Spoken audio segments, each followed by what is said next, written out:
on Wednesdays at 11:30 Eastern Standard Time. My name is Ted Hicks, and my pleasure as always to welcome our co-host today, Alina Meledina. Alina, It's how are you? 12:30 p.m., so it's good afternoon.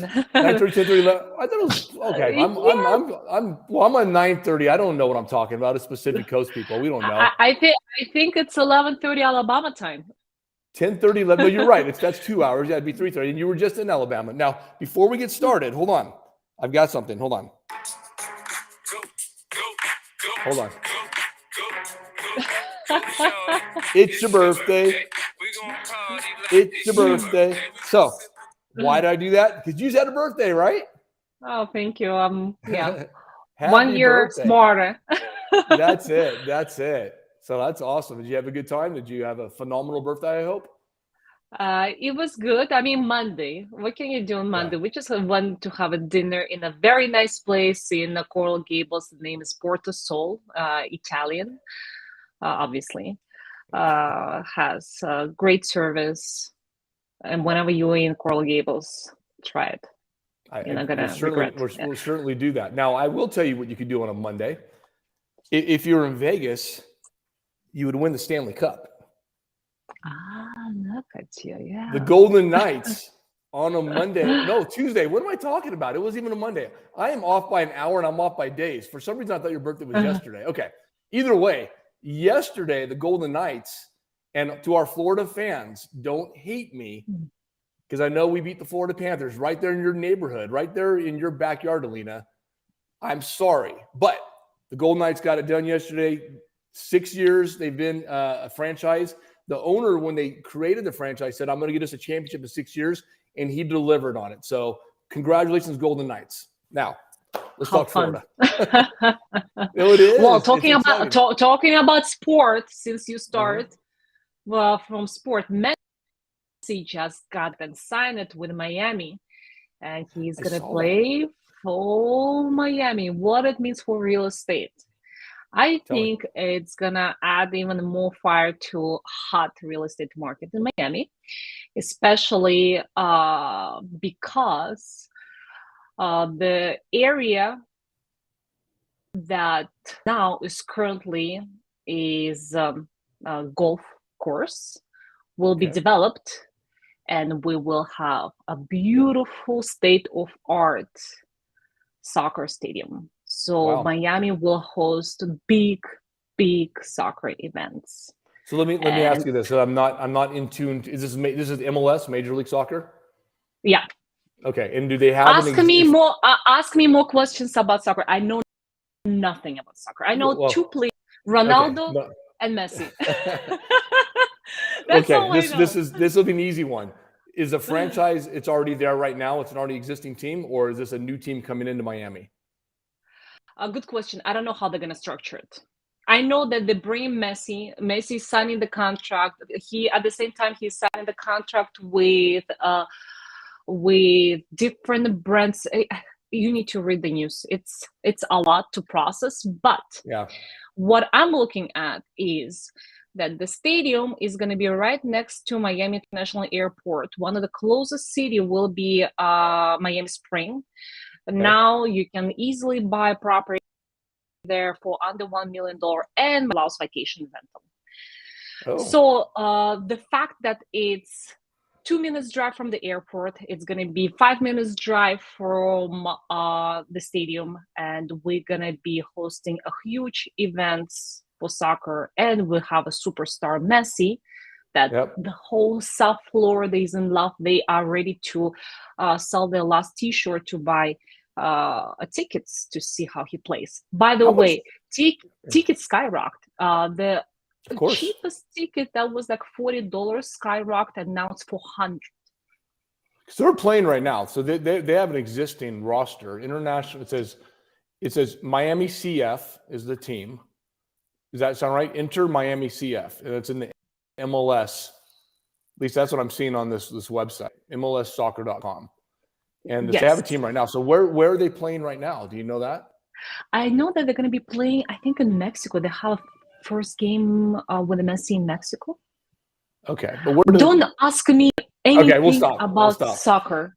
Well, you know what? I can tell you all. I can give you a lot of information about tennis. but not soccer.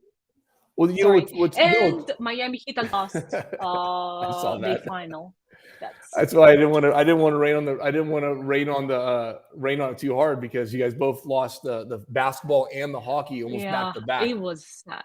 It was very And believe me, sad. I'm a Florida fan. You know, believe me, my heart is in Florida, so I want Florida to be successful. Now, it's interesting you bring up the influence of the soccer player Messi coming in and the expansion of the stadium. There's a lot of synergies, I believe, between Las Vegas and Miami. We're supposedly bringing the Oakland A's in. They're going to build a stadium right on the Strip, which I think it's just going to continue to add value to what we're doing here. And then we have the F1, of course, this year, which is bringing billions of dollars. I think it's bringing more money. We have the Super Bowl this year. We have F1. Oh, wow. And I think F1's bringing more money than the Super Bowl. I could be wrong, but I mean, you should see the packages, Alina. They're selling $1 million packages for like these grand suites with, you know, it's a huge party with a big money. I'm sure you've been to something like that before. You tend to run in circles where you do fun stuff like that. So have you been to an F1 race or anything like that? We had a Formula One last year. We had a Formula One this year. I missed both. First time, I think I was in town, and second time, I not like I refused. I don't have $400,000 for the table. Yeah, is that not, it's insane, right? And then if you don't get VIP tables, then you're on the sound baking, you know, with lots of people, and it's not fun. So I decided to skip. And also, I'm not a big fan of racing. That's not my type of sport. Suddenly, one time of the year when the Formula One comes, everyone is a pro and everyone knows everything about cars and race. Yeah. And then it's rush disappears. So I don't know. Did you see the influence of the people coming in though? I mean, it had to bring a ton of money to the area. It is. So, it's I'm telling you, $100,000 for a table for VIP area. It's a lot of money.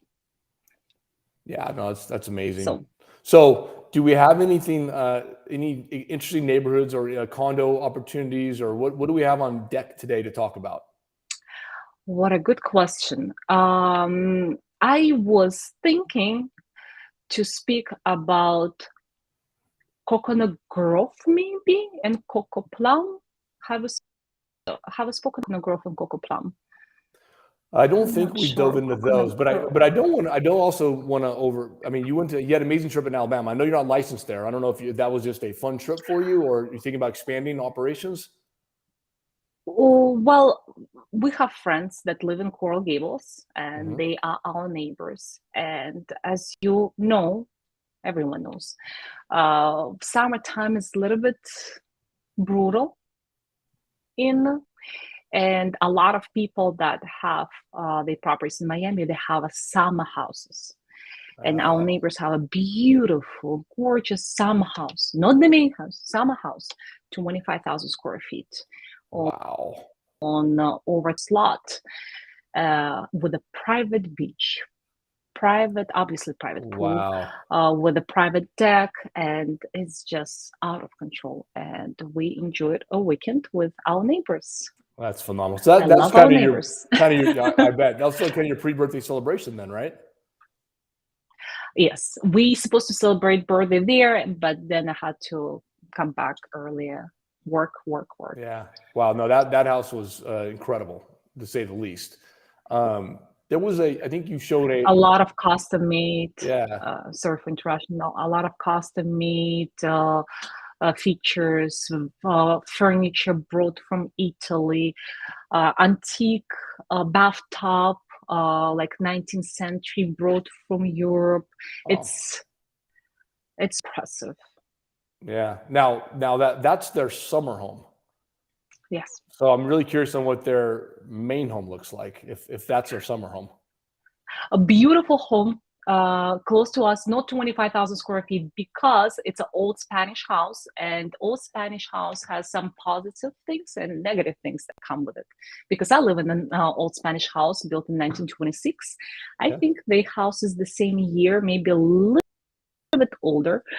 So you don't have this spacious, beautiful, large bedrooms. You might have a beautiful living rooms, entertainment area, because back in the days, people lived differently, and you see grandeur property beautiful with the beautiful living rooms, and you'll see it a lot in Coral Gables.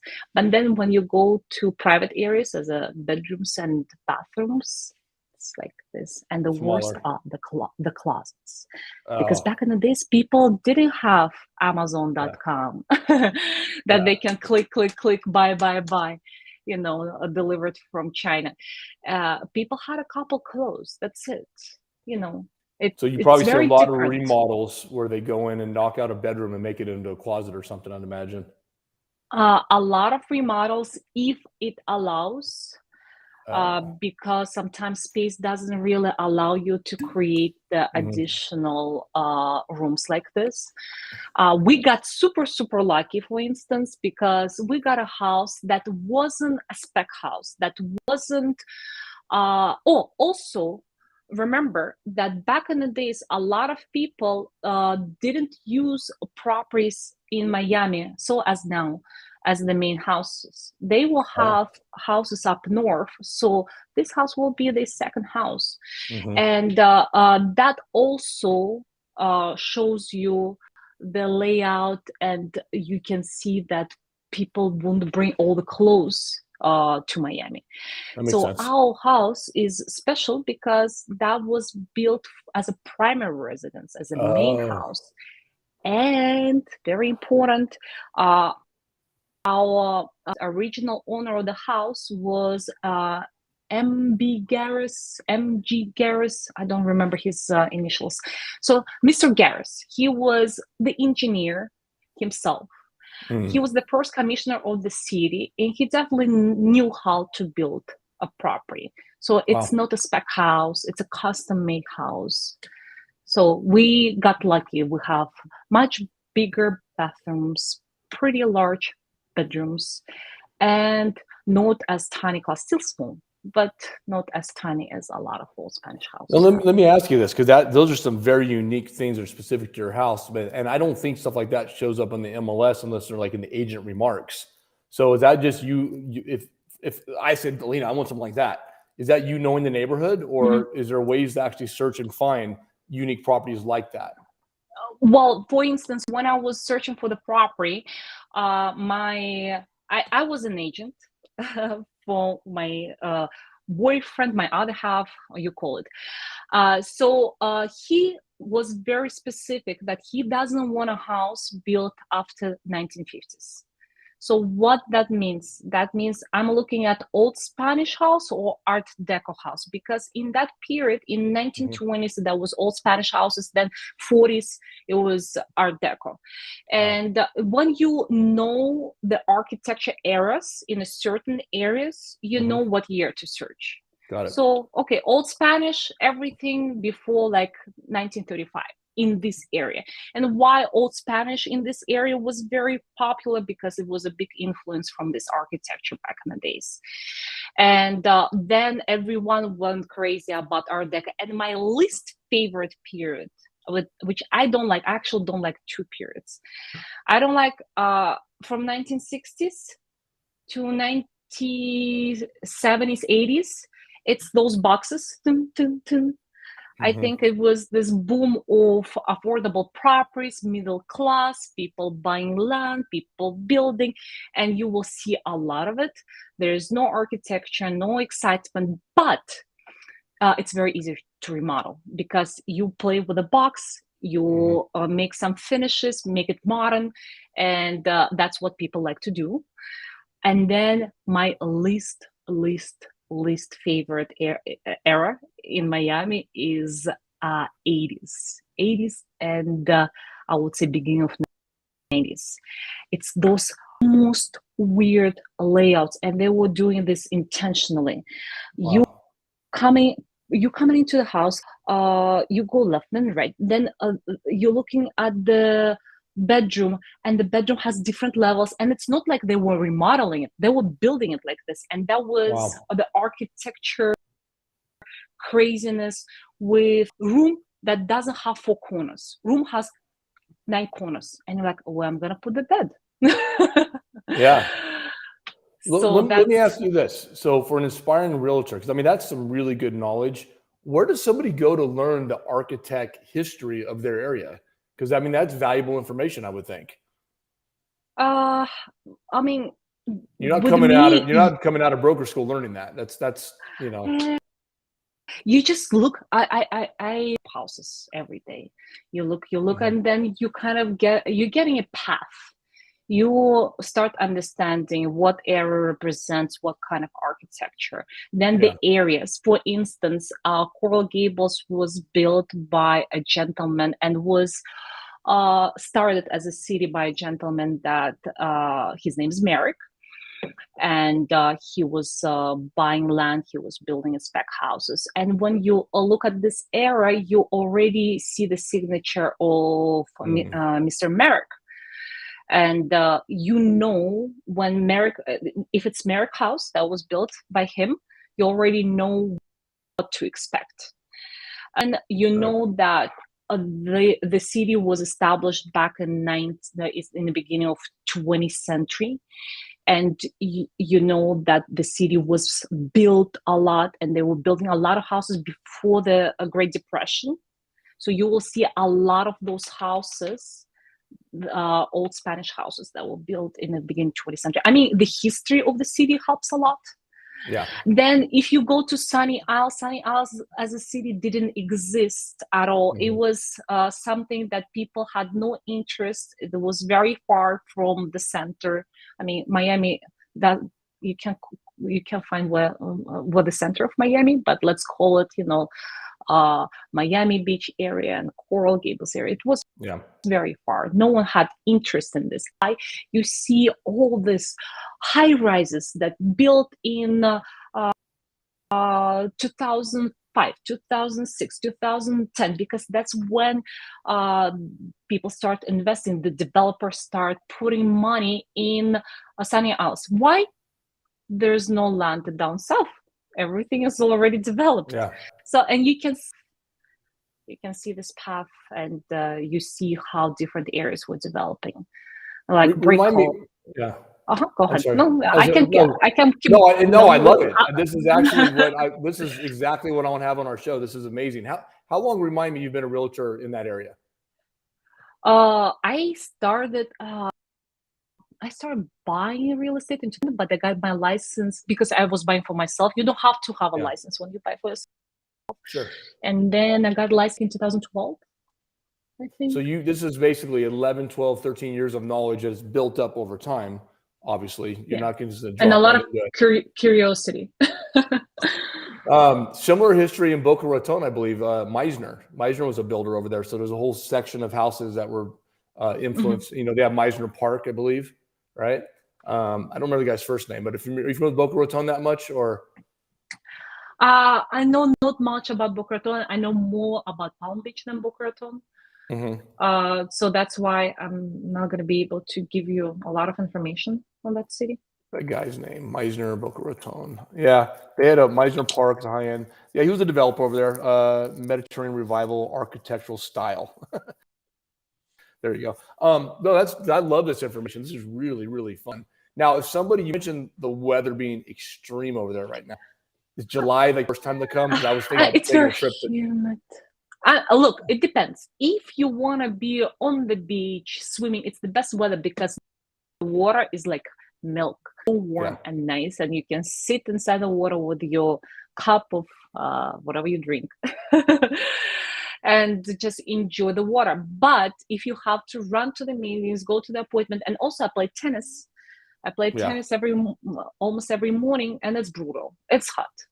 Yeah. So it's just, that's why people that have money and can afford living a city during the summer, so they don't have to work, or they work from computer, from the phone. Yes, it's nice to go and have some mountain house. A lot of people go to Europe. I have a lot of friends that leave and go to Europe. That's tough with kids, though. Like I always think about, we're here in Vegas and taught here too. Different heat. It's dry, But I always thought, okay, well, what if I wanted to live in the best of both? I can go to Florida and still keep residence here in Vegas. Well, the time I'd want to leave Vegas is honestly the worst time to go to Florida. And then how do I manage that with my children in school too? Because you only have 2 or 3 month max break in between. So again, if you enjoy being water, summertime is not bad in Miami. I had a lot of clients because I started from vacation rental first back in the days. I still have vacation rental company. I would have lots of people coming from Russia, from Europe, renting specifically summer only. First of all, it's summer break, so it's the longest break for kids. And second of all, people will go rent beachfront property, and all they do in the morning, they have breakfast, go downstairs, spend all day on the beach. Because the winter, you can't sit inside the water for 2 hours. You can't. Yeah. It's cold. You have to be very actively swimming. Yeah. All right. So, well, maybe you'll see. It depends on what you want to do. Maybe you'll see me in Florida in July. So seriously looking at that the second week, I think. So I'll let you know if we end up over there. So, and I'm bringing the whole crew. Okay. So what was the neighborhood we're going to check out now? You mentioned 2 neighborhoods that you wanted to talk about. Coconut Grove. I love this area. It's not the city. It's actually part of city of Miami, and it's south of, I would say, southeast of Coral Gables. It's going to be on the east side of Houston. Here. Let's see. Where's showing? Why Coconut Grove? First of all, Coconut Grove is really blooming now and changing a lot. A lot of new properties popping up, and I'm gonna share with you one of the links. Let's see if you're gonna be able to open it. Sure. Let's try the chat. First of all, I have a listing there, and it's very unique. It's over 6,000 square feet, 2-story, raw finish property. And I don't know if we ever talked about this property before, but give me 1 second. I'm going to share. I'll share it with you. Okay. Here we go. Okay. Let's see. All right. That's I'm my going to website. take that. Yep. I'm going to go over here and open it in this window. Let's see. There it is. So this is rendering. If you do the slideshow or scroll right, you will see that it's a raw finish. The beauty about this property, we have the main street in Coconut Grove, Coco Walk, that is full of restaurants, full of different entertainment bars, and it's so full of energy and so busy. There's office spaces as well. Oh, you have to register. Look at this. I didn't know. This I have a login. That one is that the one that used to be the nightclub? It used to be a nightclub. Oh, I was talking about that. But what is very interesting about this property, that back in the days it was a commercial, and now you have an opportunity to convert it back to the commercial. The business that you are proposing will be subject to condominium approval. But if they approve your business, obviously it's going to be done during the due diligence period. You are right at the entrance of Coco Walk. And what is Coco Walk? Coco Walk. If you Google it, you will see it's a street with restaurants, clubs, bars. It's really exciting area with a movie theater. And people wrongfully think that it's a separate city, but no, it's city of Miami, but just, I would say, a subdivision that has named Coconut Grove. The real estate goes there. It's just skyrockets. You could buy easily a property, single family house there for under $1 million, and it would be a gorgeous property with a pool, with a nice backyard area. Now prices for the same property will be like $2 million plus. Yeah. Then if you look at the pre-construction that I wanted to mention, and I'm gonna share it with you, it's so special. It's on a private island, and okay, is this going to be another link? Okay. Yeah.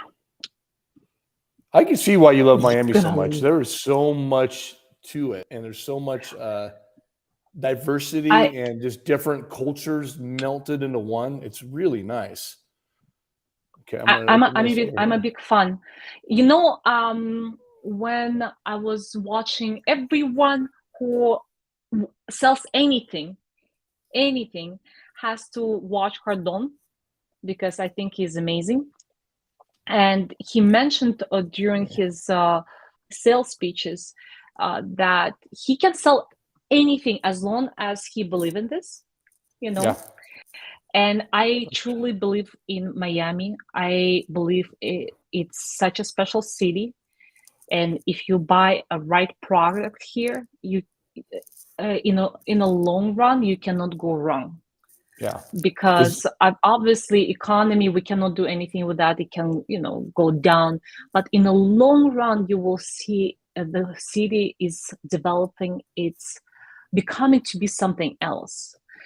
City that I moved in 13 years ago is not the same as Miami that I see right now. It's where do you see it going?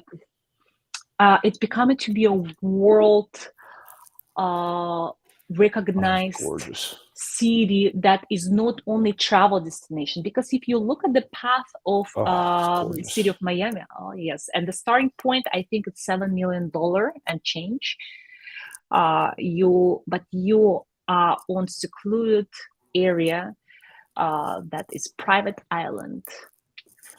Okay, so this is a different listing. This is a listing that do you have this listing, or are you just okay?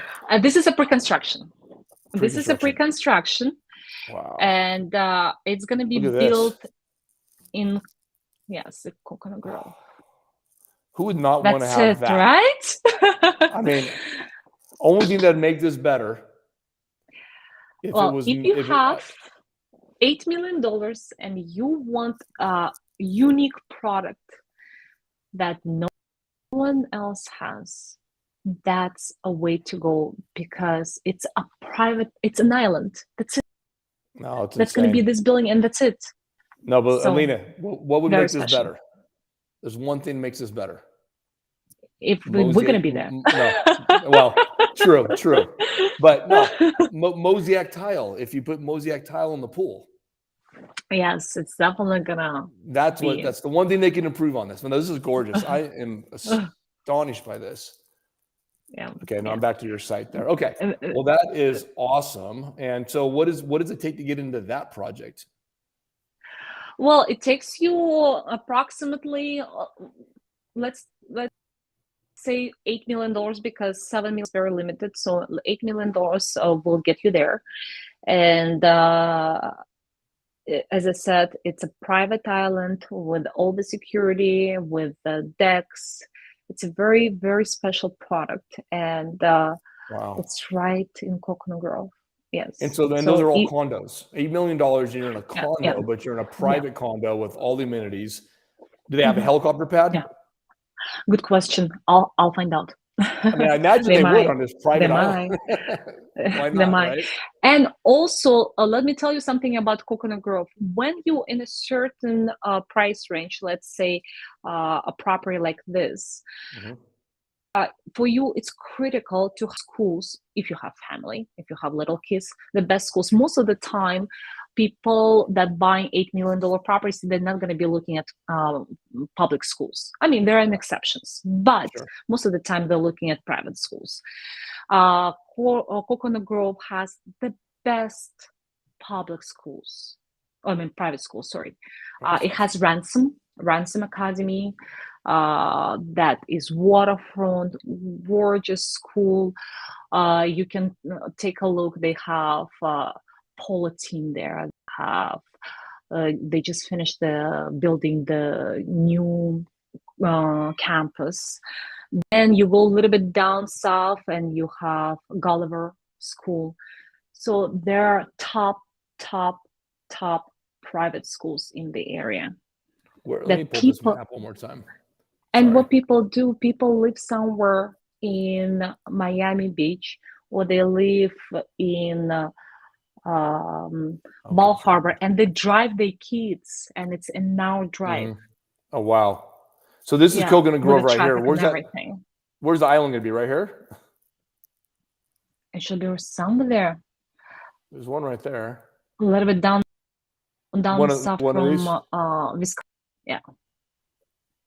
Down from Vizcaya. Interesting. Oh, I see Vizcaya right there. Okay. Well, that seems to be the only island close to there. Well, look right there. That really interesting. Now, what is condo living for families? Is that something you actually see? Because in my mind, we thought about that because we have some cool condo projects here in Vegas, but my kids like to have a yard. They're going to play. Do you find families moving to condos? It's a good question. I personally, a single family house person, and I like my backyard, and I like to feel like I can kick my kids to the backyard, or to go on the bicycles when they going crazy inside the house.